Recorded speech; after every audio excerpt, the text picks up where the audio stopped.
Ladies and gentlemen, please welcome John Anderson.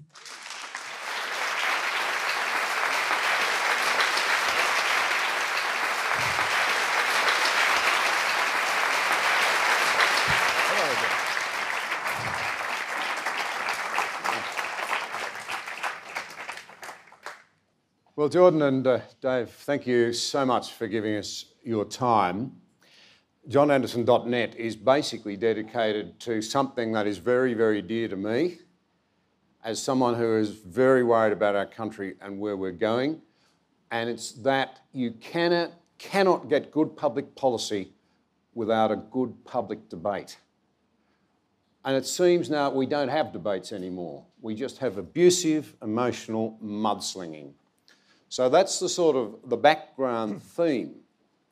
But then we come to this incredible opportunity today to engage with these two gentlemen. And I wanted to get the ball rolling by talking about a number of issues. Firstly, personal responsibility. Then I'd like to move on to freedom. What is it? Because it's not license. It's not what so many people think it is today, and how do we make it work? I then want to talk about courage, because we're going to need a lot of it going forward. And you're going to hear a lot, or see demonstrated some real courage, I think, here in what we're going to talk about and what you're going to hear, what you're going to witness. Then a bit about social media and how we make it all work. And then it's over to you. We live in an age when it seems that there's a crisis of trust in our culture. It seems that we are very uncertain of our institutions and the people who make them up and what their motivations might be. And indeed, the research backs that up. The Australian National University has been tracking Australia's confidence in their politicians and the political process now for many decades. We are in uncharted waters. Record numbers of Australians no longer have confidence in the system. Record numbers of Australians now distrust the political process and the players in it. Just more recently, we've had the latest of a series of royal commissions of inquiry into various institutions, this time banking and the financial services. And we learnt that we couldn't trust bankers. Now, there are many trustworthy bankers, in case there are any here, but plainly, people were deeply concerned by what emerged. And you stop and think about this. When people are in relationships of trust, harmony and progress can be made. When it breaks down, harmony and progress are impaired and people flee for safety. If you don't feel safe with someone else, you'll look for the rule book, and you'll look for policing, and you'll look for protection. So it's a good thing we've had the Royal Commission of Inquiry so we know what's been going on. It's a good thing we've got the 78 recommendations, new laws everywhere, new surveillance, new policing. But it's a tragedy that it was necessary in the first place, that people have not been doing what they should have been doing without coercion. So now we've got a great big battle as to how to resolve these things. You see, the law-based approach. But, Jordan, you've said something quite different. In the midst of all of this, what you have said is that the redemption of the world is not political, it happens at the level of the individual. That's not what we hear in the media every night there's a new scandal. It's we need more rules, we need more policing, we need more surveillance, we need a different party in power. You're not saying that. You're saying it comes back to the individual. Well, the first question is, do you want that? I mean, do you want a state with more regulatory power? Do you want a state with more surveillance? I mean, first of all, why would you think that that would be trustworthy when all the evidence suggests in the past that as a state expands its surveillance power, it actually becomes less trustworthy rather than more? And why would you might think, well, I certainly want someone looking into your affairs, but I don't want anybody looking into mine. Well, good luck with that, because, to the degree that I have elect someone to look into your affairs, they're bloody well going to be looking into mine as well. And that just doesn't strike me as a particularly positive development. And practically, because I don't believe it'll work. I don't think surveillance states do make people more honest. I think all the evidence is the opposite. And then I would say from the individual perspective, it's like I believe that the fundamental, what we got fundamentally right in the West, because there is a number of things we got fundamentally right, even though we don't like to admit that anymore, is that the ultimate moral responsibility for the state relies on you. It relies on your moral integrity. And it's not that hard to think that through. It's like, well, first of all, you have the right and the responsibility to vote. And we could say, well, that's not exactly given to you by the state. It's something that exists in some sense outside and before the state. It's part and parcel of your intrinsic value. Okay, so that's a decision that we've made in the West, that each person, regardless of their flaws, is characterized by a value, an intrinsic value that's so deep and so profound that the very regulation of the state itself rests on their shoulders. And that's really something. That's why you have the right to vote. And that's worth thinking about. The first question is, well, do you think that's a good idea or not? Like, do you believe that we are, in fact, sovereign individuals? And then, well, let's assume that you believe that we are, because the alternative is some sort of autocracy, right? It's some sort of tyranny. It's the parsing off of that sovereignty to a bureaucracy or to some arbitrary form of leadership. And maybe you can believe in that, and you'd like a strong leader, and fine, but you want to think that through. Because if it's not that, then it's you. Well, then if it's you, and you have to make sure that the ship of state is sailing properly, then the first thing you might want to ask yourself is, what makes you think you're any more trustworthy than the people that you're despising or criticizing?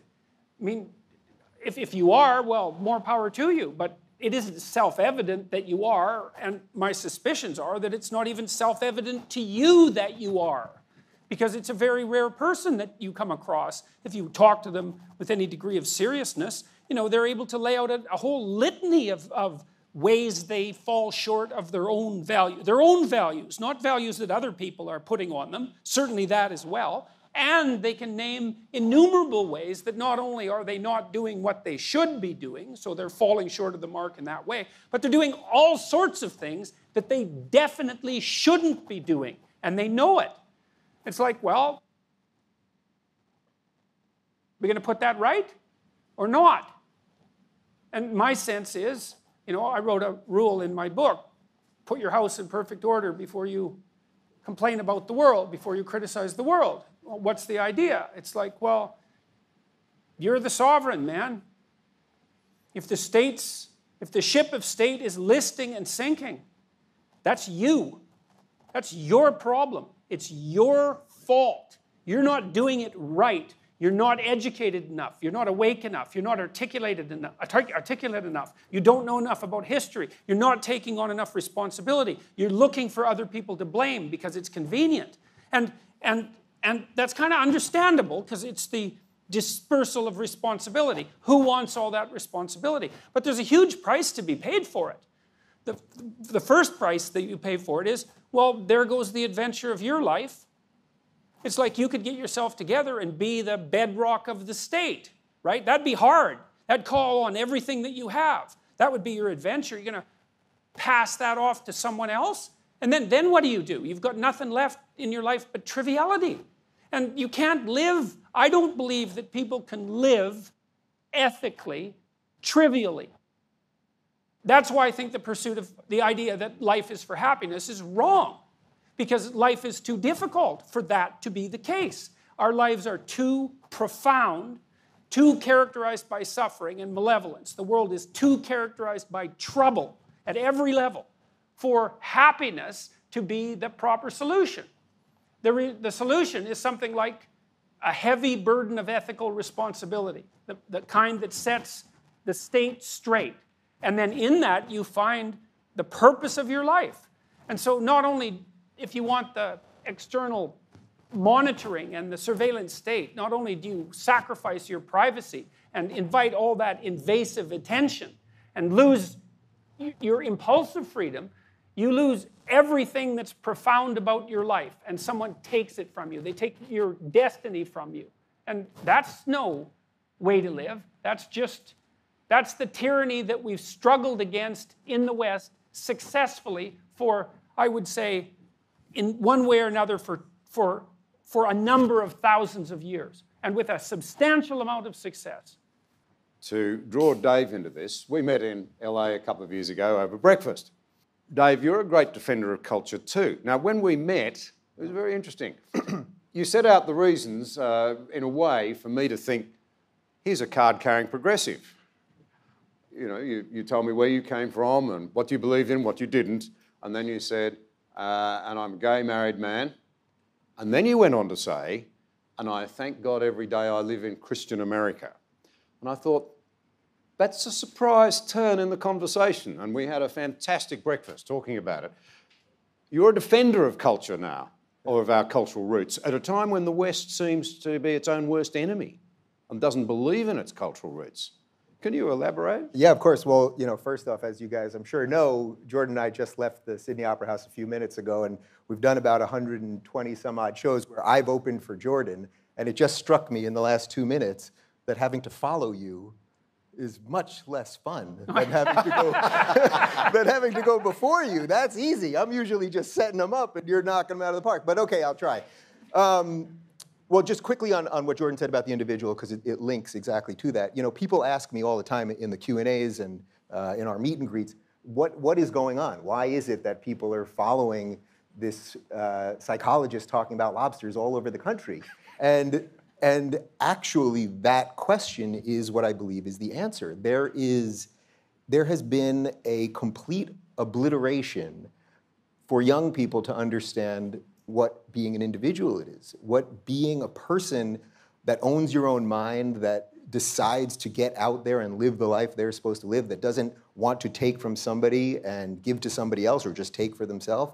And that has really been lost. And what's been amazing to me, as we've done now 20 some odd countries, is that the same things that you guys are thinking about in Sydney are the exact same things that people are thinking about in Toronto and Los Angeles and Stockholm and all over the country, and that's absolutely fascinating. So to your question, because I am an individual, that is what led me here. That's, I think, what led you to want to have breakfast with me in Los Angeles, that the differences, the immutable characteristics that we either have in common or separate us, whether it's sexuality or gender or skin color, are completely irrelevant.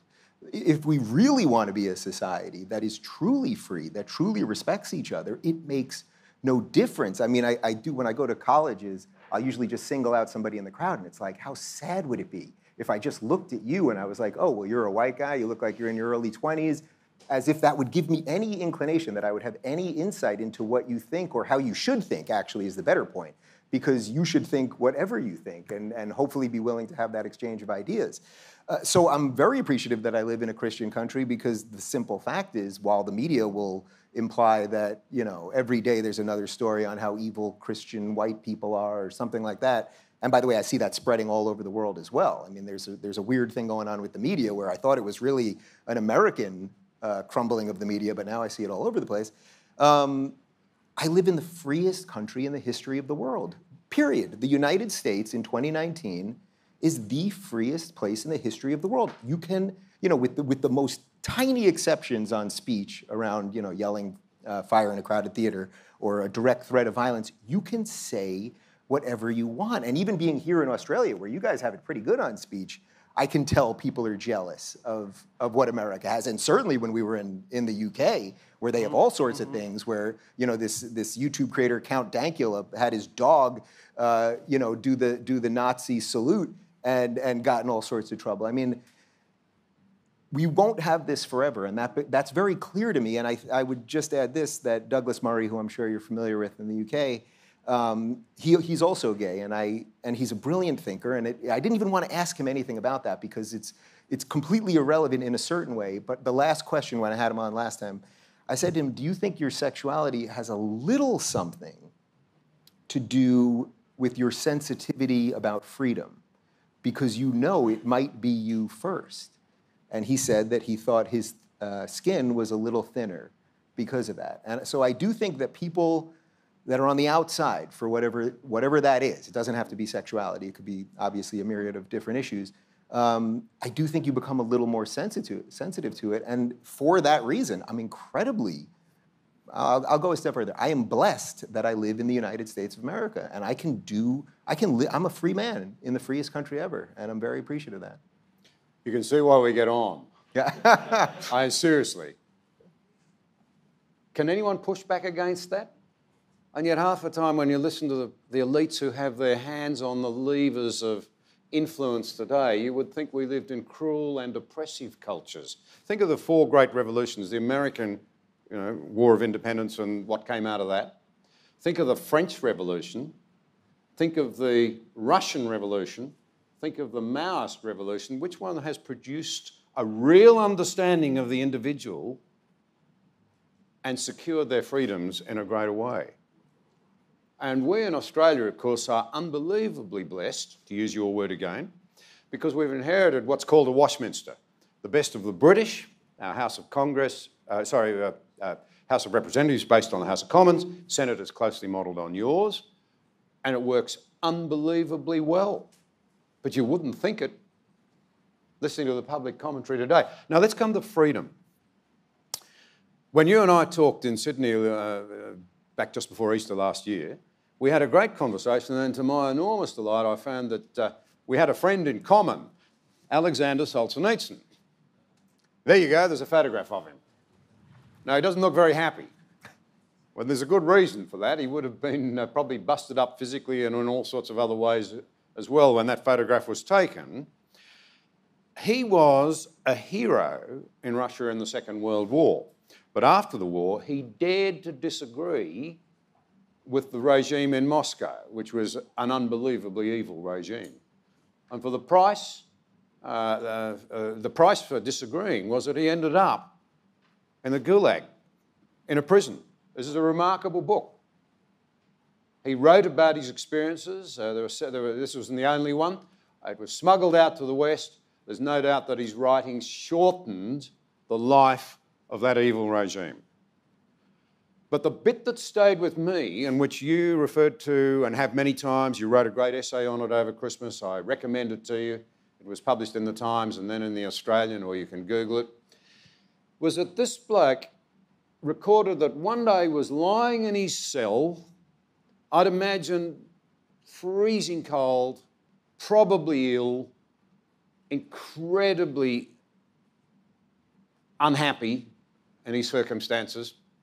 He hears the thumping of a guard down the rows, belting another prisoner up, the screams of the prisoner, and then he writes of that.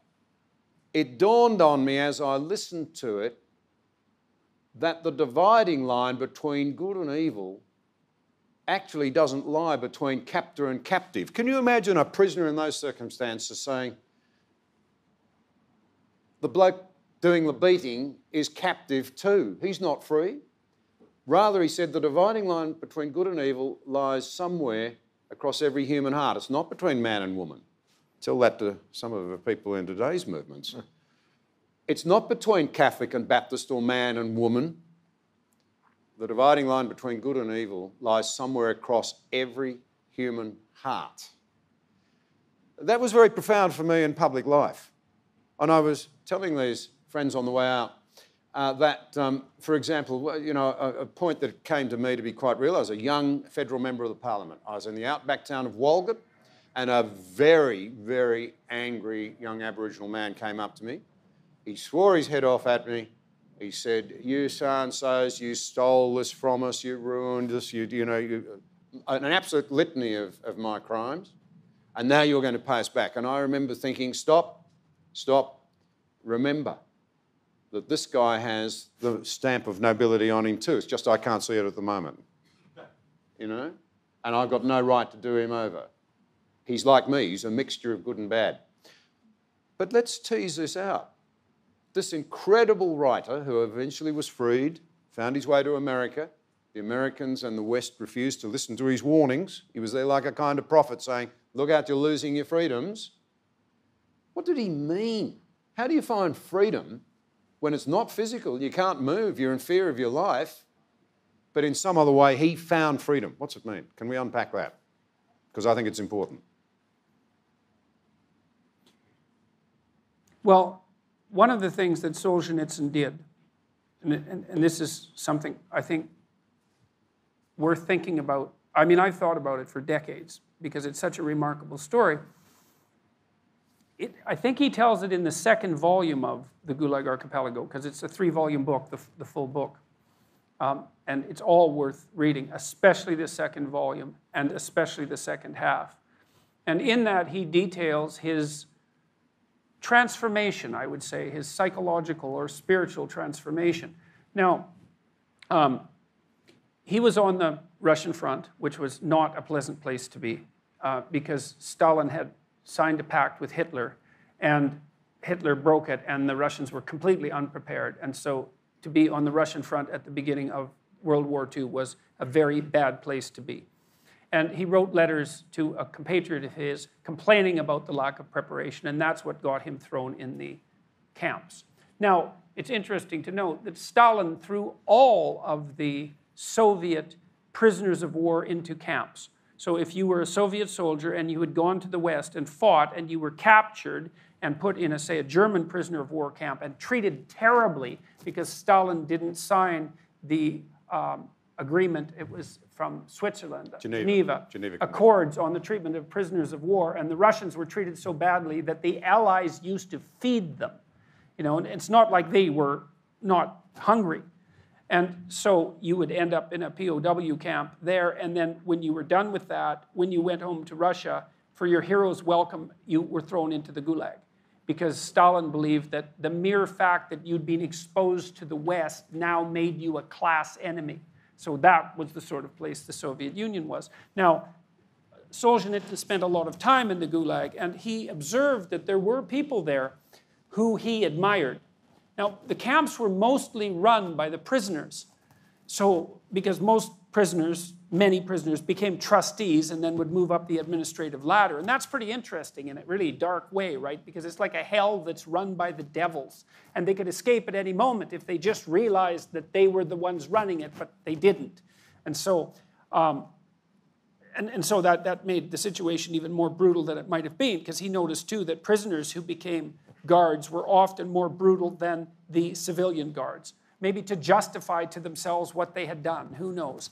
Anyways, Solzhenitsyn at one point noticed that there were people in the camps whose comportment he truly admired, who seemed incorruptible, who wouldn't deceive or lie or take the easy way out, regardless of what it was that they were being threatened with.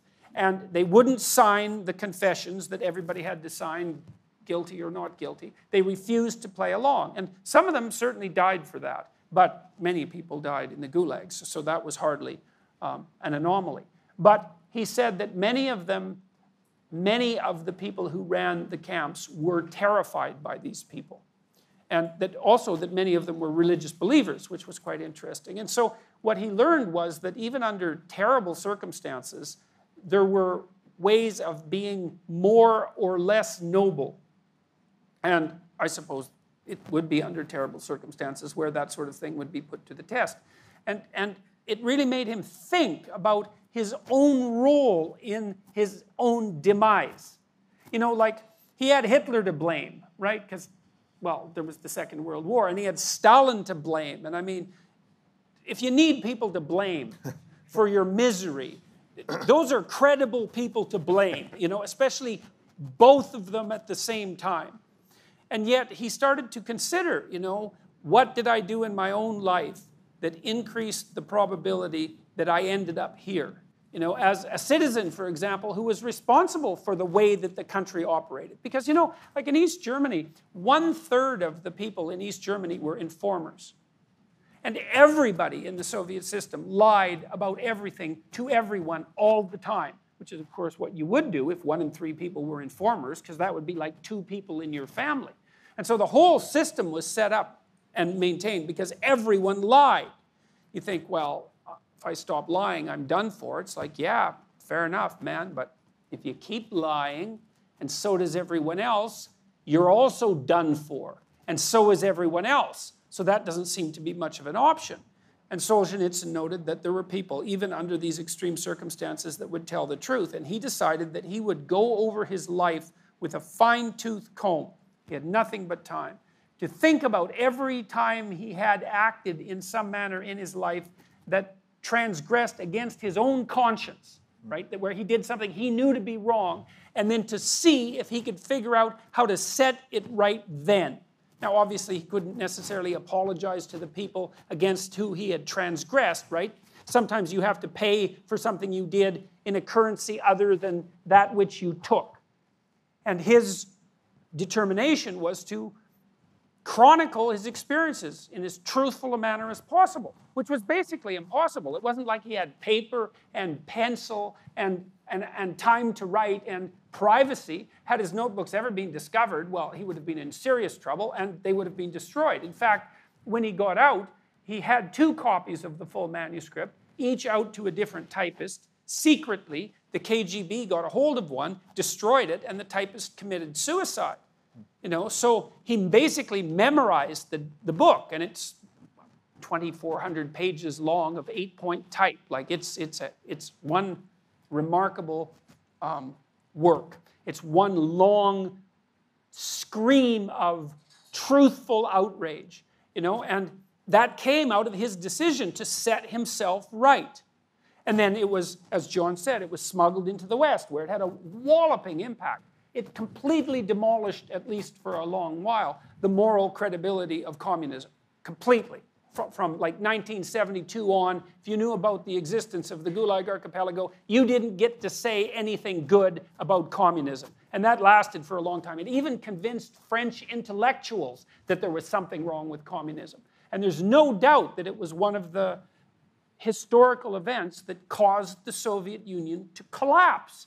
And that was a good thing. And it collapsed relatively peacefully, all things considered. No thermonuclear war. Yugoslavia was no picnic. And, but for the demise of one of the most evil empires that ever existed, it was pretty damn smooth. And certainly the world's been in way better shape, especially Africa, since the Soviet Union has disappeared. Because the African economies are booming like mad now, and it's partly because they aren't doing things that are insanely foolish under the guidance of communist direction. And so Solzhenitsyn decided, under these conditions of absolute powerlessness and privation, right, to put himself together and to say what he had to say. And that was enough to knock over the Soviet Union. It wasn't all that knocked it over, but it wasn't nothing. It sold 35 million copies. It's arguably the most influential nonfiction book of the 20th century. And it's unbelievably powerful. You think, well, what power do you have if you're willing to tell the truth? It's not easy to tell the truth. It's complicated. You have to take yourself into account, right, over the long run. You have to take your family into account. You have to take your society into account. You have to think it through. You have to think strategically. And then you have to find your words, and that's hard to find your words because you tend to use other people's words or ideological words or words that mask or hide. It's not easy to find your own words. But if you find your own words, and they're truthful words, there isn't anything that can stop them. You think, well, do you believe that? Well, let's go back to the sovereign idea. Are you sovereign citizens or not? Well, if you are, well, why is that? Well, it's because you have a certain faculty, a certain power. Well, what do you have? You have the power of your convictions and your truth and your ability to communicate. And that's what's supposed to set the state straight. Okay, so you have that. It's like, well, then maybe it's truth that you're pursuing and seeking if you have any sense. And what's truth? Well, truth is the best reflection you can manage of reality. Imperfect, because you're imperfect, but it's the best you've got. It's like, what's going to be better for you than to have reality on your side? And what's going to stand in your way if you have reality on your side? Lies? I don't think so. That isn't how it works. And I don't think anyone believes that, because the other thing I've noted and discussed with people frequently is if you have someone that you love, a child, let's say, and you're trying to raise a child in a decent manner, you don't tell them, look, kid, this is how the world runs. Everything's corrupt beyond belief, including you and your parents and society and nature, for that matter. It's just complete bloody hell everywhere. And the only possible way that you can make it through life effectively is to learn to lie as brilliantly and undisguisedly as possible. No one does that. Well, why not? If you believed in falsehood, if you believed that that was the way forward, then that would be the right thing to teach. But you don't. You teach your children to tell the truth, even if it's painful. And the reason for that is that you actually believe in the power of the truth. I'll finish that with one thing. There's a very interesting scene in Revelations. There's a very strange document appended to the end of the primary book in the Western canon, right? And it's a hallucinogenic nightmare, Revelation. And in it, Christ comes back to earth. And he's not the merciful savior of the Gospels. He's the judge. And there's a reason for that, a psychological reason. And the reason is that if you have an ideal, and whatever Christ is, metaphysically or psychologically, he's an ideal. If you have an ideal is a judge, because the ideal judges you, right? Okay, so he comes back as a judge. He has a sword in his mouth, and he judges the saved and the damned. And it's not pretty. But here's something interesting. It's so fascinating. He saves his worst contempt and uses contemptuous language. He says, I will spit you out of my mouth. It really means I will vomit you out of my mouth. Not if you were a bad person. Not if you were a good person. Not if you were a bad person. But if you sat on the bloody fence. Right? If you were neither warm nor cold, you wanted to play it both ways. Well, I'll lie when it's in my favor, and I'll tell the truth when it's expedient for me. It's like you're in the category of the damned. And I think that's absolutely right, because that's real cowardice. If you believed in falsehood, it's like, good, get on with it, man. You can be a criminal and lay your life out and see how that works. And if you believe in truth, well, then perhaps you put yourself on the line for the truth. But you don't play the two sides against the middle, because there's nothing in that isn't self-serving at the cost of your own well-being and at the cost of everyone else's. So you have to think about your relationship with the truth. You know, there isn't anything more important that you can do than that, and because I've seen people in major corporations that were corrupt and failing, spend 3 years doing nothing but telling the truth, often at their own peril, fix the companies. And it's such a relief to the people that they were talking to, because they'd go talk to them. The company's run by people who are not doing what they should be doing. And they're questioning. It's like, okay, well, what's really going on here? Well, no one wants to talk because they're afraid, but the person who's doing the questioning actually wants to know, and people start opening up, and he gathers information. It's like, oh, I see, here's the real problems here. It's like, we've got all sorts of problems here. This is why the company is in trouble. But it's okay. If we know the problems, well, then we can fix them, and we'll go ahead and fix them, and then the company will work. And everybody who's terrified and won't say anything and isn't really working hard anymore because they're so dispirited and believing that the projects are corrupt and that the leadership isn't doing what it's supposed to, they start having a bit of hope. It's like, really? You mean you're actually willing to admit that that is the problem, and you're going to give me a problem that is a real problem that I could actually work on and actually solve and benefit from that? And the whole company switches around. And that works. It's not naive to believe that. And I'll say one more thing about trust that's very much worth knowing. So this is what you learn if you're a clinician. Most people who trust are naive. And naive is not a virtue. It's a fault. It's partly a fault because if you're naive and you run into someone who's malevolent, including you, they might do you incalculable damage so that you will never recover. So that's not a good thing. You don't want to be naive. If you're not naive, that means you've been burned once or twice or 3 or 4 times. And, you know, once you've been burned in that manner, well, then it's hard to trust because you think, well, why would I trust you or me, for that matter, knowing full well that I can be betrayed? And so then you're cynical. And you think, that's an improvement over being naive. You know, you're more mature, cynical than you are naive, even if it's premature. And it's often premature in young people. It's like, okay, so how do you get out of that conundrum? Well, this is a crucial thing to know. You trust people because you're courageous. That's why. It's the same reason that you're grateful. It's a mark of courage. It's a mark of commitment. It's like, you and I, we're going to make an agreement, and you're full of snakes, and so am I.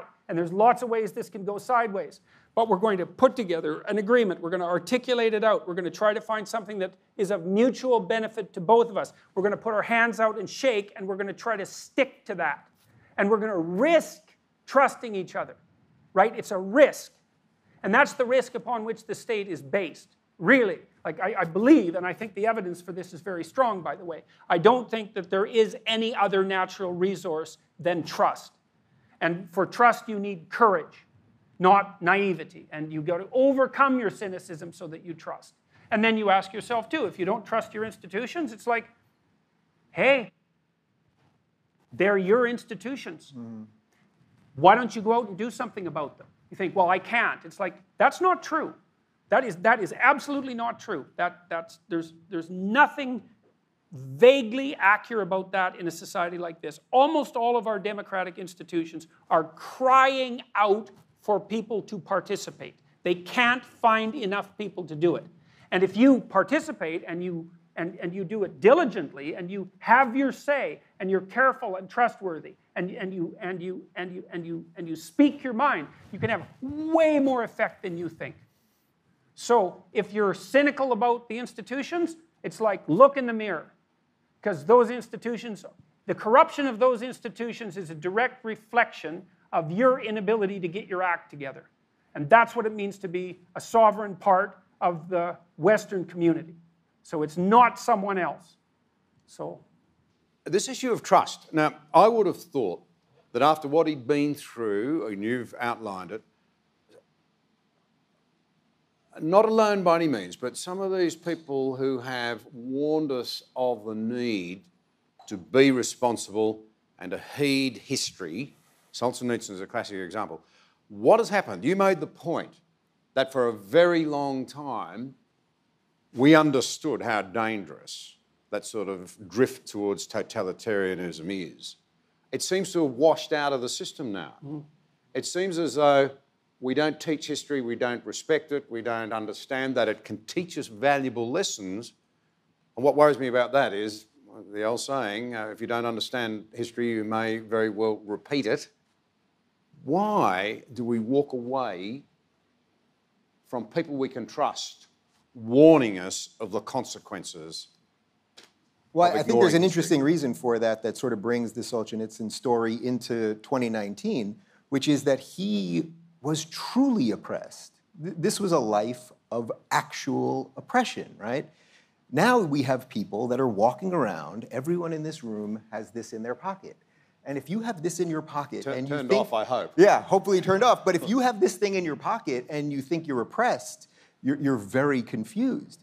We live in a time with such absurd freedoms in the West that are so beyond imagination of what people could only dream of 2 generations ago, even 1 generation ago, especially with this, that people now have a perceived oppression instead of a real oppression. So one of the things that I find when I go to college campuses is that these kids will protest and they'll scream and that that everyone's alt-right and everyone's neo-Nazi and the rest of this. And I always find, all right, well, how do you break through to somebody like that? How do you actually, when they have, you've talked about this, when they have that look in their eye, truly a possessed look, and they're, it's this postmodern monster has become sort of a secular religion. And I think that's also one of the reasons why what Jordan's doing is resonating, because they've removed religion from the equation, and now they have no meaning, and they put it all into this really competing set of ideas, what we call the oppression Olympics, where they're constantly competing for oppression because they believe that victimhood is virtue, and victimhood, of course, is not virtue. What's virtuous is getting your life in order and going out and doing something. So I'm always looking for a little trick to get through to these kids, and it's really hard because when they have that sort of glossed over zombie look, it's tough. And I found one trick that actually kind of works if you can get it to them in the most simple, personal way. And this particularly works in the United States, and I have no doubt that it would work here in Australia as well. I'll say to them, anyone in this room, does anyone in this room have it worse than their grandparents? Now, I've done this, I don't know, 100 times probably. Nobody has ever raised their hand. Nobody ever. If you live in the United States, you basically, I mean, the only outsider case would be if your grandparents were oil barons or something like that, and then they lost all the money, in which case the leftists would actually love that too, because it would show that, well, it would show that accumulated wealth doesn't stay beyond generations, so they're all about that, right? So, but if you can do something like that, I mean, if you say, I mean, everyone in this room can do it. Like, can everyone picture their grandparents? Do you have it better or worse? I mean, does anyone in here have it worse than their grandparents?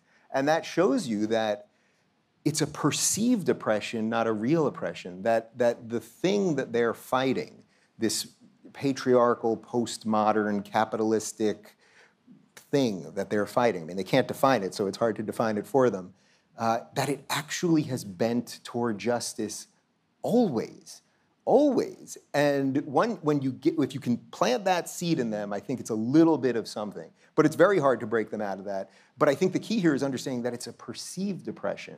If you live in a free society in the West in 2019, you're not oppressed. You maybe don't have it as well as your neighbor does, and maybe you came from more and they came from less, or maybe you're sick and they're not, or a series of other things. But you've got a chance. And that's all you're supposed to have in life. And I think getting that through to them, as opposed to, oh, the system is horrible, and I have to now destroy the system, as if they could magically reconstitute a system that really would just be, in effect, throwing away thousands of years of human history, that they're so wise. They're so wise at 24 years old as they're shouting down speakers that they could build up what nobody before them could. And that's the danger there. So I think getting them to think about their own lives, where they come from, I think is a pretty effective way of getting through to people. Well, we could also say, like, look, there's a claim that the West is an oppressive patriarchy. And so that's actually true. The problem with the claim is that it's not just an oppressive patriarchy. And there's a big difference between something being completely something and something being partly something. Because one of the things you might point out is that you can look at human history anywhere, and what you see is a complete bloody nightmare, right? It's death and struggle and privation and war and horror everywhere, with some progress, you know, some ability of us to pull ourselves out of the mire, you know, and the West is the same. There's plenty of catastrophe in our past, and of all sorts, and I think it's necessary to know that. But then it's necessary to separate the wheat from the chaff. You know, one of the things I see with readers who are unsophisticated and intellectually arrogant is they'll read someone great. Maybe they'll read Nietzsche, for example, and they'll find the odd thing that Nietzsche said that grates against their current moral sensibilities, whether they do that in context or out. And then they'll throw away the whole book. It's like, you don't throw away the whole book. It was Nietzsche.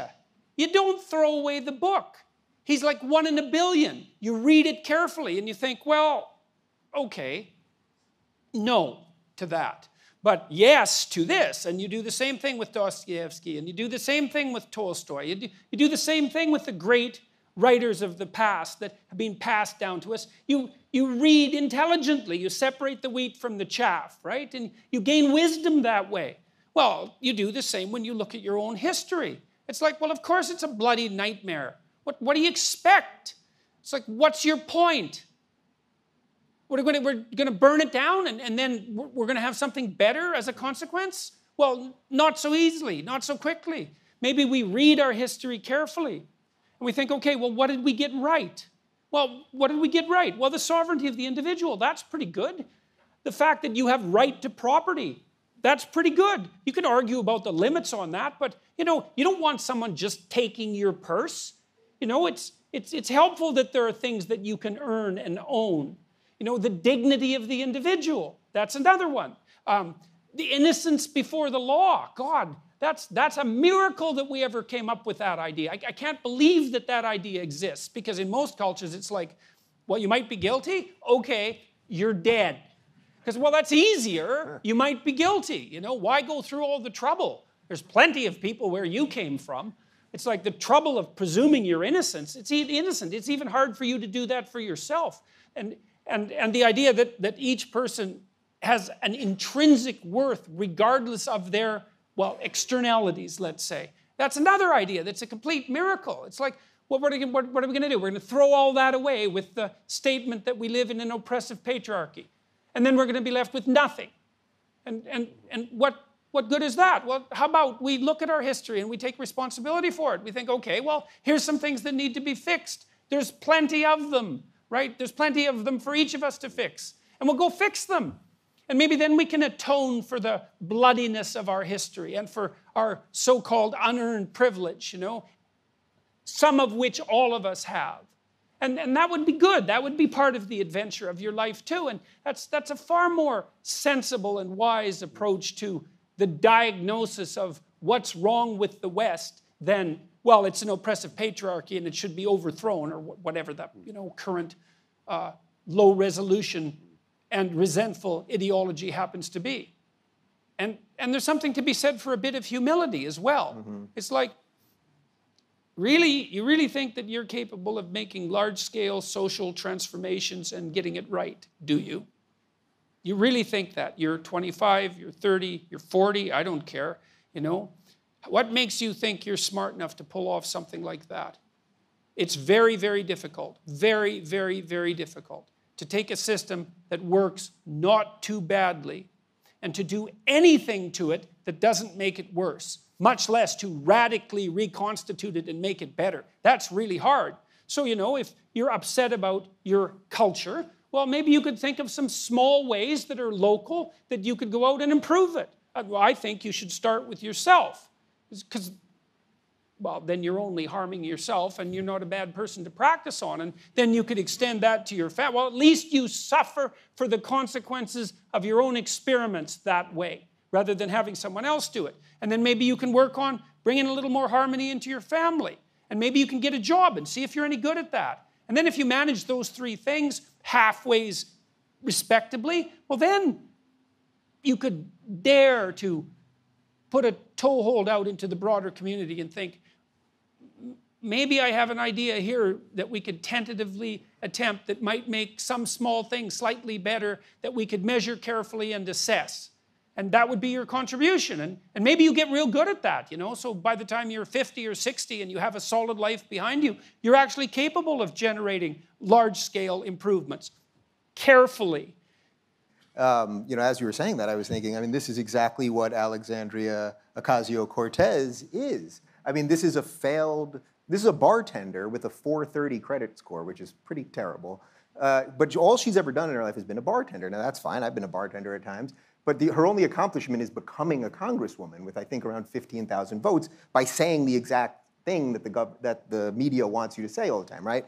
The idea that she could write this Green New Deal and that somehow she is the one that can, now, of course, she didn't really write it. We don't know who really wrote it. But the idea that she could present this as if she has the ideas that could rejigger the entire United States economy and how we deal with energy and transportation and everything, and we're not going to have planes, and we're going to pay people unwilling to work, although then she deleted that part and put that, It's like, it's the lack of humility there that's actually staggering, that she thinks no one before her might have tried to move some of these things on the margins a little bit. But the crazy part... Or that moving things on the margins isn't enough. Well, they don't believe it's enough, but the really crazy part of this is that pretty much, I think the 5 or 6 Democratic candidates that we have now have all basically signed on board this thing. Yeah. This thing, which is I think you could probably argue that it's unconstitutional on the grounds of it's just taking more for the government. But it defies everything we know from history about how economics really works. Well, she's admitted you can't pay for it. Complete denial of history. Yeah.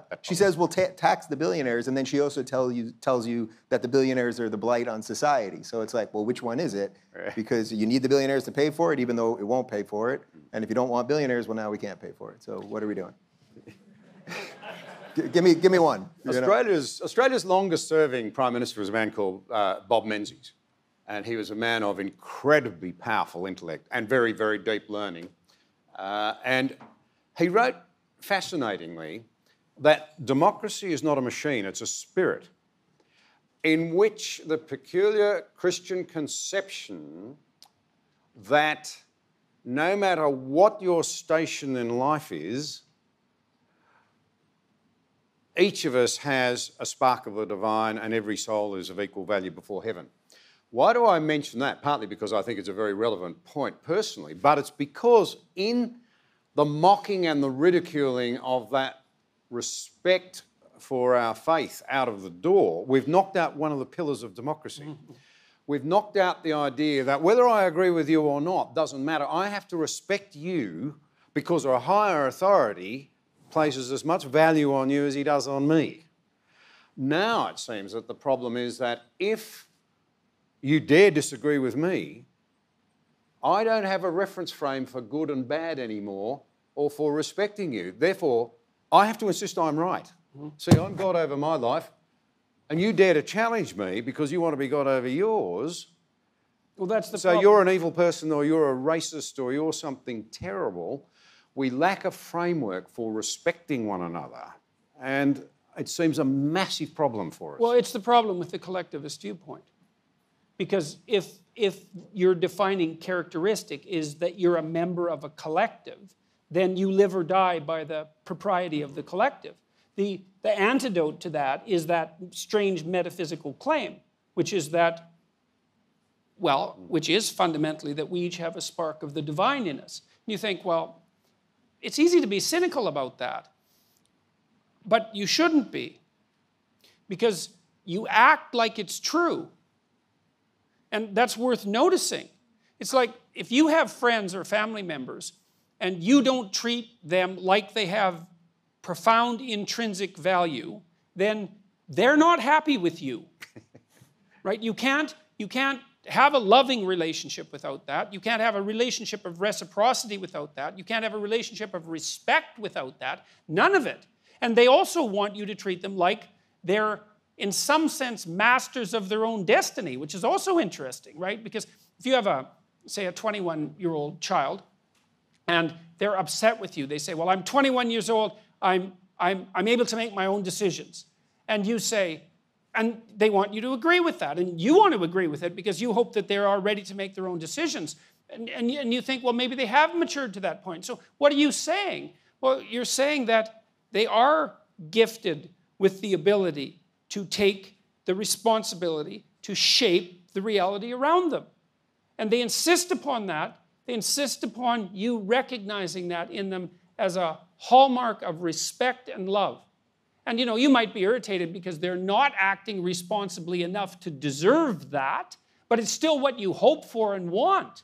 It's so like, well, so what is it? We're the sovereign cornerstone of the state, each of us. Are we going to dispute that? Well, we know the cost of that.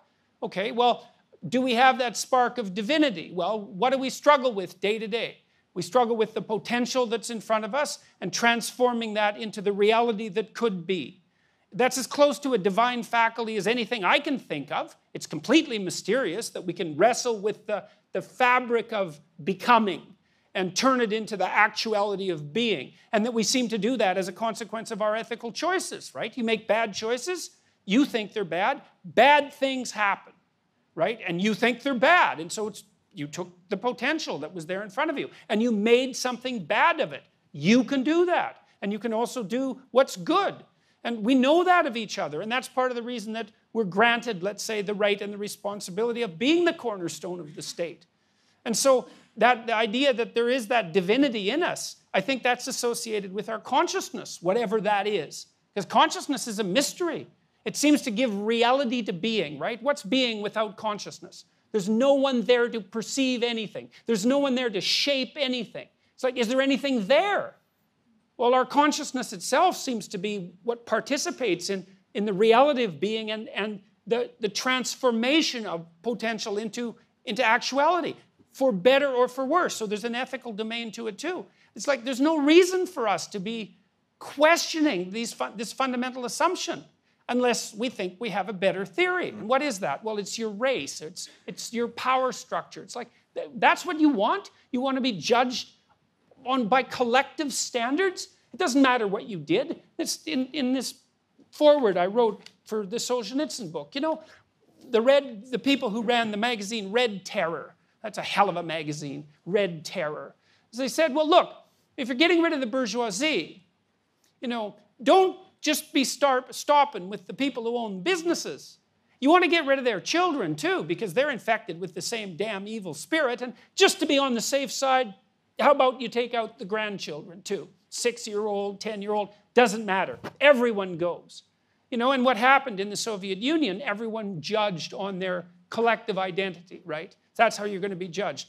I'll find something about your collective identity that's not so positive, right? Some manner in which, regardless of how oppressed you are, you're also an oppressor. For you, it might be you're male. Well, that would do it, For you, it might be that you're middle class. I can find some dimension of your multiple collective identities on which you're an oppressor. And that's good enough to do you in if you take the collectivist route. And the alternative to that is no. We have that spark of divinity. It's associated with a deep, deep responsibility. And the ability that goes along with that. And we play that out all the time. We play it out every time we play fair games with one another. We have decent, honest relationships with one another. We have business arrangements that are honest and work, and we can cooperate for long periods of time. We take care of our children properly. We take care of our old people properly. It's all predicated on the same thing. You have intrinsic value. And even if you do something terrible, let's say, and I still have the conviction that you have value, then it's incumbent on me to say, well, you did something terrible, but you aren't necessarily something terrible. And it might be possible for you to shed that and to atone and to rejoin those who are good. And that's something too, and that's built deeply into our political and economic and justice systems. And it's no time to be abandoning this. Especially when you look around the world, you see as it's spreading, and it's spreading quite rapidly. Everywhere it's spreading, things are getting way better. So enough crisis of confidence in the West. Like, we've got our house to put in order. There's no doubt about that. But I see no reason why we can't do it unless we lose faith in ourselves. And there's reason for that. Like, life is brutal. There's reason to lose faith. But not in the final analysis. It's a mark of malevolence and cowardice to lose faith. So the inherent problem with that, though, or just very briefly, is that the people that are promoting these ideas, they actually believe that the experiment of freedom, which is all that it is, they believe it is bad. They believe that America is bad, that the freedoms that you've won here are bad. And what's interesting is I've seen such a massive, look, I was a lefty my entire life. You were? And yeah, and I should be judged accordingly. But I mean, look, what I see now is, look, I could sit up here and give you my lefty cred, right? So I'm gay, married, I'm begrudgingly pro-choice, although I'm really struggling with that one lately because the left has now, especially in America, gone so bananas on the abortion issue. It really has gone bananas. Completely crazy. I mean, they're quite literally talking about post-birth abortions. I mean, it's really nuts. I'm against the death penalty. I'm for reforming the prison systems. I'm for strong public education. I mean, I give you a litany of lefty ideas, right? But I can't get invited anywhere by the left or a Democratic group or anywhere by any of these people. But you know who invites me? The conservatives. And I go up there and I tell them all the reasons I disagree with them. And the libertarians, I mean, I like the libertarians. They're mostly stoned. But like, you know, I'm also pro-pot. But why is it that almost everyone right now, I would say if you're conservative, if you're libertarian, if you're a classical liberal or sort of a disaffected lefty, if you're an independent, and a couple other things, if you're any of those, there's a great group of people right now that are willing to agree to disagree and get to exactly what your question was, which is how do you sit down with people without impugning them? The only people we're talking about at the moment that have any institutional power, because every time you talk about this, someone says, well, but there's 4 white nationalists here and that, and it's like they have no power, no one cares about them. The media promotes them to make it seem like they're massive, and they're not. Even the right does a pretty decent job of saying that these people are no good. So all we're really fighting is this hysteric. What was that study in The Atlantic where it's only something like 8%? Yeah, and only 8%. About 30% of them think it's gone too far. So something like 8% of people believe really in this postmodern progressive view of the world, and a lot of them are shaky within that belief. So it seems like a big monster because the media is always pushing it on us because they're loud. But I'm extremely enthused that we've gone all over the world and met good people who are I think need to be a little braver perhaps, but are here and are willing to I want to fight. come to that bravery in a moment. What you've just said reminds me of two remarkable men in history, G.K. Chesterton and George Bernard Shaw. They disagreed on just about everything you could think of, but they loved each other's company. Now, isn't that incredible? They couldn't wait to be together to have another good argument and a good feed together. That's what we need. The genius of Western harmony surely is lain in our ability to respect one another even over our deepest differences. And one day, Chesterton was huge. He was 6'4" and very, very heavy. George Bernard Shaw was in great shape, like you two fellas. And G.K. Chesterton looked at George Bernard Shaw, slim as a rake, and he said, "By gee, George, you look as though there must be a famine in England." And George Bernard Shaw shot back as quickly as you could imagine. There's a great big gargantuan man. "And you look like you're the cause of it." But you just mentioned courage, and I want to get to some of the terrific questions that people have put up. Before I do, that courage is something you've both displayed in spadefuls, and it's incredibly important. We live in a culture now where I think there's a lot of fear. When I was last with you, we were at Chatswood, and there's 1,000 people in that auditorium. A lot of them are young men. And I looked around and I thought, these are terrific young Australians. They're pretty concerned about whether their masculinity might be toxic. And they're pretty fearful about speaking out because, you know, we had, once upon a time, we used to burn people at the stake, didn't we? And then we went for the guillotine, then we went for the hangman's noose. Now we kill people in social media. And we do. People get kneecapped every day and worse. I think we owe you a great debt, both of you actually, because you've dared to break the ceiling. And Dave, you actually asked Jordan about this in Norway. This is the beauty of modern, even I've caught up a bit, you know. Heard your conversation. You said, you asked Jordan, did you expect when you started on this journey for it to end up like this?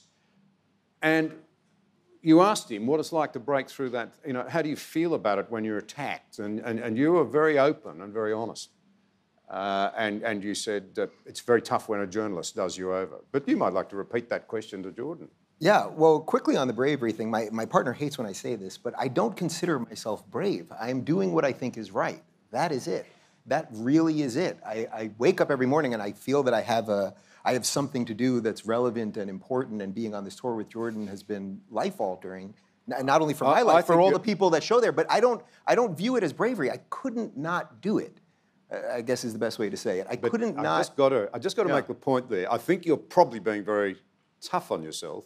I think the reality is that courage is not so much not knowing fear, it's overcoming it, isn't it? And there must have been times when you wanted to sort of say, gee, I don't want to be under this attack. Well, I guess I saw enough when I started waking up to some of what was going on the left, and I had seen the tactics over and over and how they destroyed good people. I suppose that as that went on and as I woke up and got out of it, I just became numb to that, and I just wouldn't live like that, I would think. But the question that I asked you in Norway, in effect, was you didn't set out for this when C16 came around. You know, you were doing all sorts of other things. You had a practice, you were teaching, all of these other things, and yet you've survived these, it's not even the attacks, you've survived a road that you didn't plan on being on, and the bravery that you've shown along the way is why people keep coming back. They're rooting for us more. As you often say, it's like these hit pieces come out, and then in a weird way, and now I see it with me, they've moved on from you, by the way. They're working on me now. But good. Yeah, I'm happy to help. But in a weird way, it wasn't that you reveled in it, but you made a point of saying, look, every time they do it, I'm still here. Mm-hmm. And I think it really took me a while to understand that, because I always wanted, I wanted to defend my friends, but I also wanted to defend myself. And now it's like, all right, keep coming.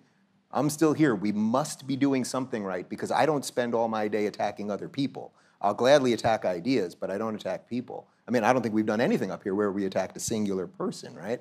And that's a huge difference. So the question really was, you inadvertently, in a little hard weird on way. Cortez. I'm not a big fan of Cortez. Okay, fine, fair enough. Yeah, exactly. So every now and again, though, but I think I talked about her ideas and not her. Talk about her ideas. She's in the public sphere. Yeah, I talked about her and her credit score, but not her as a person. But right, and she is in the public sphere, and it's also impossible to never talk about people. So it's you can't be that lofty all the time. But you can try to be a little bit. But that basically you inadvertently ended up in this position where now, by virtue of showing bravery, well, you sold out the Sydney Opera House in 5 minutes. Pretty sweet. Well, it's a matter, I think it's a matter of being afraid of the right thing. That's the issue. It's like I decided a long time ago, partly from reading Solzhenitsyn, that I was going to try to be very careful with my words, and I was only going to say things that I thought, well, to begin with, weren't lies, let's say. I was going to try to formulate my thoughts truthfully. And the reason I decided that was because I thought that the opposite was hellishly dangerous. And I really believe that. I truly believe that.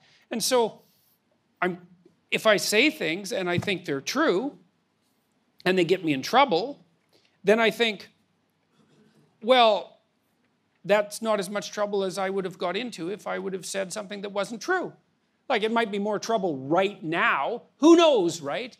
Because, and you don't know how these things are going to turn out. And I had this interview, most of you know about it, with Kathy Newman from Channel 4, right? And that was a pretty strange experience. So what you're saying is it was a great interview. Yeah, exactly.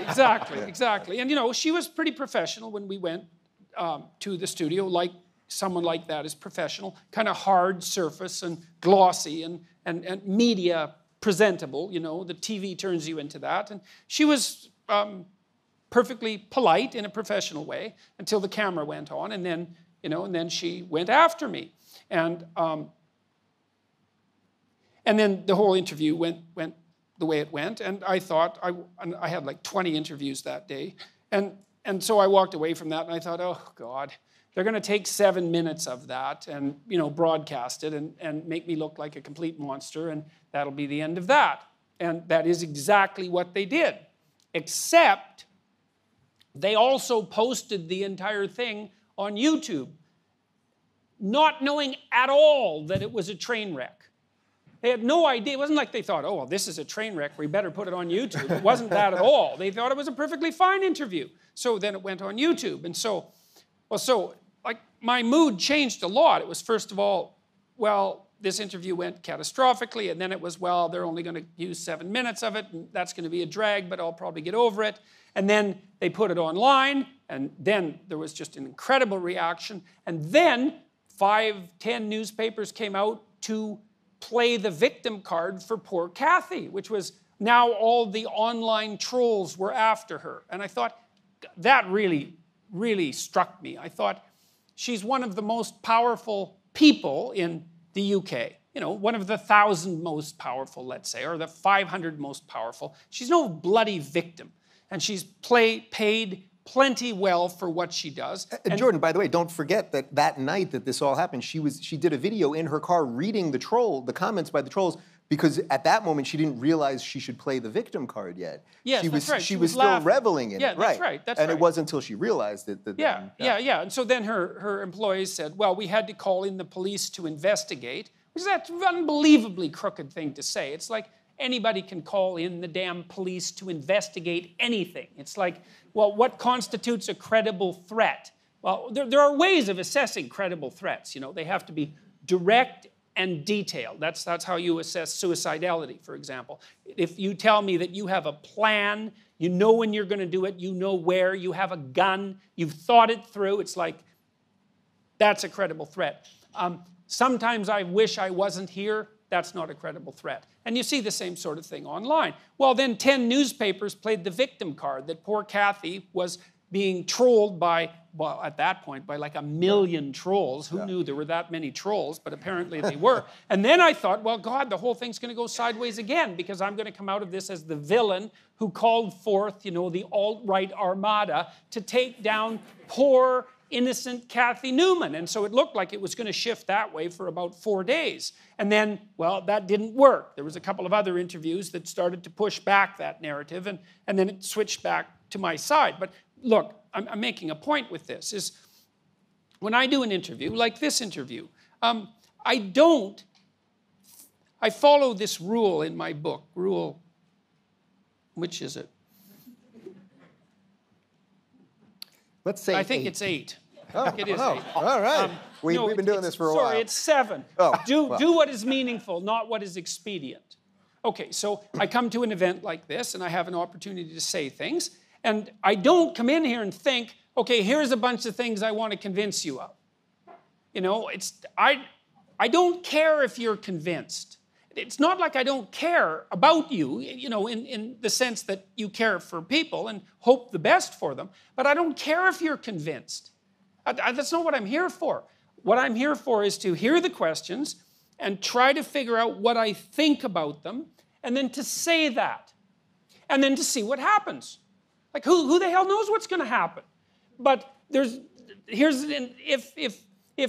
the world is properly constituted through truth, then faith is the willingness to have faith in truth. And so then you say what you believe to be true. And then some things happen. And sometimes they're not so good, which is why people often lie. You know, you tell the truth, you get in trouble for it. Every kid knows that. It's like, well, why'd you lie? Because I thought I'd get in trouble. Well, obviously. It's like, well, that's not a good long-term strategy. It's like, so you say what you believe to be the truth, and then you have the faith that no matter what happens, if you've said what you believe to be truth, whatever happens is the best thing that could have happened. And I believe that. I think that's how the world's constituted. And so it's not bravery, exactly. I would say it's more like faith. It's like, I'm going to say what I think. I'm going to try to do that as carefully as I possibly can. And I'm going to detach myself from the outcome. Because sometimes the outcome's terrible. I'm at McMaster University or Queen's, and there's like a bloody mob of zombies pounding on the window. You know, it's a little slice of hell. You think, this doesn't seem to be a very good idea. But, you know, the tide turns 2 or 3 times in the next 3 weeks, and something comes out of it. And so if you're going to have faith in truth, it can't just be, well, did I get what I want in the next second? That's not faith. It's like, no, I'm going to... This is the other thing, too, that you got to understand, I think, is that without truth, you don't have the adventure of your life. You see, because if you tell the truth, that means you're revealing your being. That's what you're doing when you're telling the truth. And when you reveal your being, then you're living in the world. You're there, you're present, right? That's being there, let's say. That's you. That's your destiny. That's your journey. That's your adventure. That's what's going to justify your life. The adventure. It's not going to be easy. But if you hide from your truth, well, then you hide from yourself. And then you're not even there. And then who the hell are you? What are you? The puppet. You're the puppet of some coward. You're the puppet of some dictator or some second-rate philosopher, some idiotic idea or a bully you were afraid of in grade 6. God only knows. But it's not you living your life. And then you lose your life. And you lose your soul too. So that's what I'm afraid of. And so, you know, journalists, well, they try to take me down. It's like, yeah, well, that's annoying, and it usually takes me 3 days to recover. But compared to not having my life and not saying what I have to say, that's nothing. It's nothing. It's minor inconvenience. And then generally, if you can just withstand it, you know, 2 weeks, you get mobbed. You guys might all need to know this. You're going to get mobbed on social media. Okay, so what do? Unless you did something wrong. Don't apologize. That's the first thing, because then no one can come to your defense. So don't apologize. Maybe you even double down carefully, not vengefully, right? Carefully. You say, no, that's what I meant. And if you don't like it, too bad. And you get mobbed. Then you apologize, a different mob comes after you. That's not helpful, and no one can defend you. if you can hold out for 2 weeks, you'll win. Now, it's a pretty brutal 2 weeks because, you know, if you're a reasonable person and 100 angry neighbors show up at your door with pitchforks, you might be thinking there's something wrong with you, you know, like you think that unless you're psychopathic. And you think, well, maybe I made a mistake. And it's easy to waver and to back down. And maybe you're also afraid. But, you know, if you scoured your conscience and you're careful and you said what you had to say, then leave it lie. And they'll throw, the people who are playing this game will throw everything they can at you for 2 weeks. And if it doesn't stick, you're done. And then the next time they try it, it doesn't work as well as it did the first time. And by the 50th time they try it, like as far as I can tell, carefully, the people who have enmity for me are out of ammunition. They're done. I read hit pieces now and I think, oh, you just copied the hit piece from 2 months ago. It's like, I'm perfectly habituated to that. They're out of ammunition. And maybe, you know, like someone creative could still come up with some more ammunition. Maybe that'll happen at the Q&A. But it's not bravery, man. It's faith in the redeeming power of truth, and that's different. I think that's incredibly interesting and encouraging. Let's come to a couple of questions. Yep. I'll just preface them by saying we actually did a bit of research on this, and one of the things that people say is they love hearing your stories and they love hearing you being open, and they love it when you connect personally with them. And somebody wanted to connect with you, and Tammy's here with you, and they're, I think, very conscious of the incredible timetable that you're setting. So is Alistair there? You wanted to ask about how this works for you. It's so great having the opportunity for both of you in person. In a moment of uncharacteristic courage, close to 2 years ago, I got married. Again, a woman who on any objective measure completely outranks me. Congratulations. Thank you. Now, she's very high on assertiveness and I'm very high on conscientiousness, which you will fully understand. And so we contend. We contend a lot and it's good and we're going somewhere good. And I'm very proud for what it's worth. I'm aware and I imagine what your life is like. And I'm talking to you, Jordan, but Dave, I don't want to exclude you either. And I imagine your life being one of constant exhaustion, exhilaration, and probably a fair bit of terror as well. And the word contending is one that you actually used a few days ago on a different platform in a different city. You were talking to young people and you challenged them to marry a mate with whom they would contend. And I think of Tammy and I think of you, and we don't hear a great deal of Tammy, but you guys are, I'm sure, working really hard. You're contending. You're confronting all this stuff and you're processing it. And I'm sure your marriage is strengthening. I trust it is. And I'd love some insight on that if you can speak to what you're learning about marriage in this season of your life. Well, the first thing we're doing is that Tammy is traveling with me. So that's very helpful. And she's paying attention, you know. So, and we talk a lot about what is going on, but also a lot about our family, because there's complicated things going on in our family like there are in most families. And we do our best to communicate, you know, and she says what she thinks. And I say what I think. And we don't always think the same thing, you know, but we do our best to listen. We do our best to assume that just because the other person has a different opinion doesn't mean that they're wrong, even though it would be lovely if they were. And then we try to come up with a negotiated solution that's mutually acceptable. You know, and we discuss strategy as well. I mean, for example, when we started this tour, which was more than a year ago, we thought, you know, there's a lot of competing things that you could think about a tour, especially when we had no idea how long it would be. Like, what was this? Was this a vacation? We were going to, you know, spectacular cities all over the world. Was it time for us to spend together? Like, what was it? What were we doing? And we spent 2 hours thinking. It's like, no, this is work. We have a remarkable opportunity here. And we're going to do the work. We're going to hit as many cities as we can. And so what does that mean? It means we get the hell up in the morning. We make sure we're packed. Our suitcases aren't too full. We don't carry anything that goes underneath the plane. We make sure that I don't get hungry because then I can't perform properly. We make sure that I'm at the theater at the right point in time. And we make sure that our eye is focused on the fact that it's a great privilege and it's very unlikely that we can do this. And so we thought, okay, that's the deal. And then we thought, well, and then we can take an hour or two here and there, if we're fortunate, to see some of the city and to take a break and to do that when we can. And, we've negotiated other details about exactly how intense the scheduling was going to be. But it's a constant negotiation. And it is a contentious negotiation, which is good because these things are complicated. And to think something complicated through, you need a good argument on this side, and you need a good argument on this side, and then you got to have at her and see if you can come out with an even better argument as a consequence. And so that seemed to work. Now, there's other advantages. It turns out that Tammy is very suited. I'm sorry I'm speaking for her, but she doesn't have a microphone and actually prefers to stay in the background to some degree for various reasons.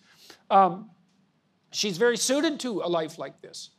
She's quite stable emotionally, so she doesn't suffer from a lot of anxiety. She likes to travel. She likes meeting new people. She likes the adventure. And she's supporting what I'm doing. And so that's working. And thank God for that. And then she also keeps an eye on what I'm doing and lets me know when it's going well and when she thinks it needs improvement. And she helps me figure out where I'm going next. Because for the last 2 years, my schedule has been so busy that I don't know what I'm doing next usually. Maybe the next day. And so her job, because we've also parceled out jobs, is to make sure that I get wherever I'm going next on time and ready. And so far, that's brought, I would say, incalculable benefits fundamentally. And because we agreed on it, we had our little constitution in place, we were able to handle the stress. Because I think we've been in it's damn near 150 cities in 350 days. And so it's very heavy traveling schedule.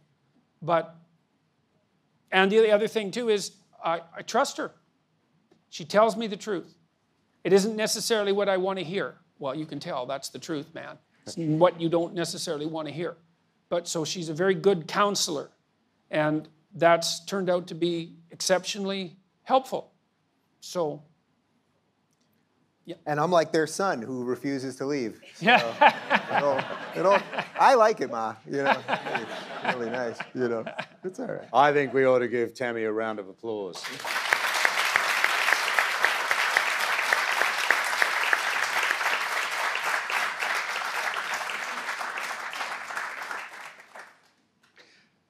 Dave, I think one for you comes from Monica Wilkie. It's about dealing with difference. Thank you, John. Dave, I wanted to ask, is it possible to come to a resolution with someone who has different values to you? So, for example, if I have free speech as my highest value and I'm talking to someone who believes that diversity and equality is a higher value and therefore free speech should be quelled in order to achieve this, is it possible to reconcile these differences? I think it is. The best example that I can give you, and I'm sure some of you have seen this, I've had a couple interviews and debates with Ben Shapiro. Now, Ben is an Orthodox Jew. He does not believe that gay people should be married. He believes that being gay is a sin, is the loose word for it, right? Now, Ben, my studio's in my home. I live with my partner in my home, obviously. Ben and I, we're friends to a certain point. You know what I mean? Like you've got like your best friend in life who knows you the way your husband or wife or partner knows you, and then you have sort of other tiers of friends. Ben will never, as long as we have this disconnect, there's, last time I had him on when we discussed this, he said that, it caught fire on the internet. He said he wouldn't bake me a gay wedding cake, right? Or even come to an anniversary party because it would be celebrating something that he doesn't believe in. And I remember when we were having the discussion, I thought, all right, well, here's a really interesting moment. I can now berate him and I can demand that he acquiesce and put aside whatever his beliefs are so that he will believe what I want him to believe, even if I think it is the right thing. I mean, I think I'm a good person. I'm just doing my life as I see fit, right? Ben sees the world differently. So can we ever truly get through that? I would say yes, because what we agreed to, for what we were agreeing to disagree on, what we agreed to agree on was that it's not the role of the government to decide who can get married. Now, he's less thrilled with that than I am, because I think that's a perfectly fine position to take. You know, you see this a lot with conservatives now, where when you ask them about gay marriage, they'll take the libertarian position. They weren't taking it 5 years ago, but they suddenly, now that they realize it's the law of the land in the United States, and it's just the easy way out. It's like, well, you know, I don't really care about gay marriage. Anyone can get into any contract that they want to. It's the easy way out. I don't mind letting them slide on that, because we're equal. We made it, so it's okay now. So I don't know that you can ever, well, let's put it this way. I think there are issues that you will have existential, profound differences with people that you will not be able to get over. But that doesn't mean you have to cut them out of your life. And as I said to Ben last time we talked about this, I hope that, you know, we'll remain friends to whatever degree our friendship is for the next, let's say, 50 years. And I'm a little older than him, but when I'm, you know, 92 and he's 37 or whatever it is, or 37, sorry, when he's 87, math was not my thing. But when I'm 92 and he's 87, that maybe the long game would have worked here, and he'll look back and go, you know, Dave, you probably were right. I suspect I will get him on this one. So I would say just generally try to be as tolerant as the other people say they are. They're not really that good at it. They just talk about it a lot. But if you actually try to do that and realize that the world is not designed to bow to you, and that you can show people you're a little bit better, I'm a firm believer that that is what will ultimately get there. But no, you can't get everyone right there, and it's for you to judge what relationships you want to be in. Thank you. I think to bring it home then, a question that I think is very important and probably troubling, or goes to the heart of something that's troubling a lot of people now. Rochelle, on the men in the Me Too era. And then we'll bring it home at that point. But Rochelle, where's Rochelle? Here, right here. I just want to be clear, I've never had a Me Too incident with a woman. That's really good. You like that one? Yeah. Yes, so first of all, thank you very much for being here and helping us to wake up. I really appreciate it. So my question is, as a redeemed progressive, what is the key to empowering men in the Me Too age while maintaining healthy boundaries and strong behavioural expectations? Well, as the redeemed progressive, is that what you said? Well, no one's born guilty. No one's born guilty. If you haven't raped anybody and you haven't accosted anybody and you haven't, you know, done anything untoward, then you have nothing to be guilty about. I mean, this is the consistent theme that we've talked about here about why you should judge people as an individual and not as a collective.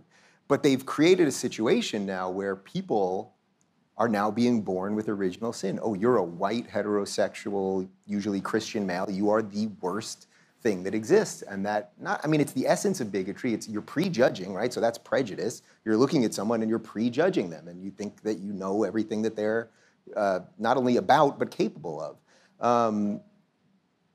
So I would say the further we can get away from that, how do you negotiate those relationships? Well, if you've done something bad, it's on you. I mean, Jordan addressed this already. It's on you to figure out how to make penance for that, I suppose. But if you haven't done anything, and most people haven't, that's why this idea, believe all women, that's like saying believe all men, believe all midgets, believe all, I mean, it just doesn't. Not midgets. Not midgets. Now you're going to get us in trouble. Yeah, for sure. See, you just walked into it. I know it. Yeah, you did it to yourself this time. But I mean, I think really. they're called little people. Little people. Believe all little people. But really, I mean, if you could just take the reverse. So they say, believe all women. Well, now just do the other way. Or believe all men. Does that sound right? Of course you shouldn't believe all men, and you shouldn't believe all women. And by the way, every time that this happens with one of these people saying believe all women, then the accusation gets turned on them, like our governor Gavin Newsom in California, or when it happened with Cory Booker, or a series of these guys. And then suddenly they go, whoa, whoa, whoa, wait for evidence. When it was Kavanaugh, no, believe all women. So it's just a ridiculous, untenable way of holding a position. And if you're not guilty of something, I mean, the fact that this is happening to young people in the West, especially young white men, that they're walking around feeling like they've done something when they've done nothing. What a recipe for a disaster and the type of totalitarian society that we've been talking about up here. Yeah. It's also reflective of a technical problem, I would say. We've had relatively reliable birth control since 1960. Okay, that's not very long. And we underestimate the unbelievable technological triumph of birth control. It's the hydrogen bomb, it's the transistor, like it's a major league transformation in human interaction. Women are now free from involuntary reproduction. That's never been the case in the entire history of the planet. Okay, we don't know exactly what to do about that. Okay, so the first idea in the 60s was, hell, let's party. And you could see why. It's like what the rules for not engaging in promiscuous sexual intercourse seemed to have vanished. So we had a couple of decades of experimentation. It's like, well, how'd that go? Little hard on the family, I would say. That's not so good for kids. AIDS, that wasn't a plus. Could have killed us all. And it mutated, particularly to take advantage of promiscuous sex, because viruses are very tricky things. So it turns out that sex is a little bit more complicated than we thought. Well, it actually turns out that it's a lot more complicated than we think. Okay, and now it's 50, 60 years later, and we're trying to sort this out. It's like, well, when is it okay to have sex? Exactly. And when is it not okay to have sex? And what does it mean that it's okay? And what does consent mean? And the answer to that is, well, we never used to have to think these things through, because the rule was don't have sex until you get married. That was the rule. Now that isn't the rule. Okay, so what's the rule? Well, we're not having a conversation about the rule. We're waiting till someone does something that seems like it might be untoward and then mobbing them and trying to extract the rule out that way. And it's not a very effective way of doing it. You want to decrease campus rape? That's easy. Get rid of alcohol. No one has that conversation. It's like I did my PhD work on alcohol. 50% of the people who are murdered are drunk. And 50% of the people who kill them are drunk. And almost all the date rape situations are consequences of excess intoxication.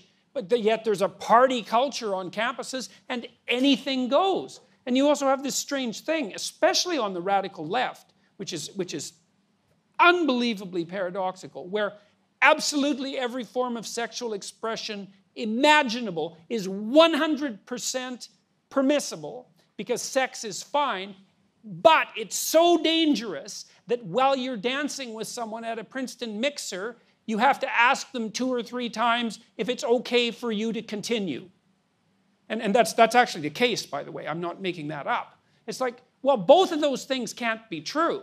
Now, what's happening, I think, on the Me Too end of things and the affirmative consent end of things is the old sexual taboos are reasserting themselves. Mm-hmm. The idea that we can extract sex out from emotional intimacy, and especially emotional intimacy, I would say, psychological intimacy, maybe even from long-term relationship, I don't believe it's a tenable idea. I don't think we can do it. And a lot of what we're seeing is the backlash against that. It's like, well, I feel used. Because one of the things that's happening on the really radical end of the anti-sexual abuse movement is the idea that, well, if you have intercourse with someone and then you regret it the next day, that's evidence that it wasn't consensual. Well,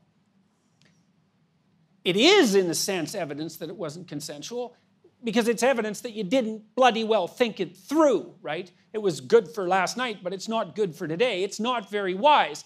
The question is, well, what constitutes consent? And we need to have a very serious conversation about that. Like, under what circumstances is it acceptable to give consent, but we're not mature enough to have that conversation. We want it both ways. We want to be able to do whatever we want, with whoever we want, whenever we want, with no consequences, and we want there never to be any trouble about consent.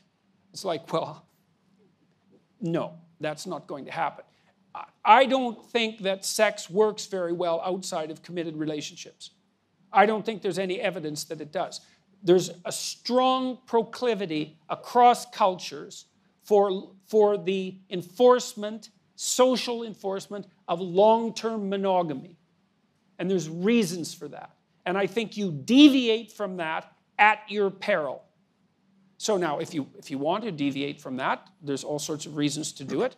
And I can understand why people are interested in adventure and all of that. But, my sense also as a clinician is, you only really get to try out about 5 people in your life. You have to make a decision pretty damn quick. Like between 20 and 30, there's a lot of things to get straight, and long-term mate is usually one of them. And most of the time, people should be more careful with their sexual behavior when they're young, especially when they're drunk, than they are. And I just think it's so interesting that all of the taboo reconstruction is coming from the radical left. It's not what you'd expect at all. You'd think it'd be the damn right-wing Christians complaining about, sexual immorality. It's like, no, it's the radical lefties. You have to have signed consent before making any physical move. And then that's so what? Really? Who thought that up? That's the stupidest thing I've ever heard. You know how awkward that would be? You're supposed to be able to do a little bit of nonverbal reading, right? I mean, that's part of romance. You ever see a movie where the 2 people who are dating exchange consent notes? Like, that doesn't happen. So it's an unrealistic solution. But I think the real solution is that despite the fact that we have reliable birth control, we're going to have to relearn what the acceptable rules of propriety are with regards to sexual relationships. One of the things I often tell my young clients is, don't do anything physically with anyone that you wouldn't talk to them about. Because if you're too damn embarrassed to talk about it, well, maybe it's a little premature in the relationship to actually do it. And then there's harm in it. There's emotional harm in it on both parties. There's the cheapening of both parties. So it's going to take us a long time to sort this out. But hopefully we can do it in a serious manner, and it won't be merely a matter of mobbing those who seem to have made an error. So. Well, Jordan and Dave, you've given us unbelievably generously of your insights, of your ideas, of your experience, of your wisdom, and you've done it with immense warmth and humanity. I can't thank you enough, and I think all of these good Australians would agree with me. Thank you, guys. Thank you very much. All right, Dave, I guess that's about that, eh? Yeah. Well, goodness. Thank you, guys.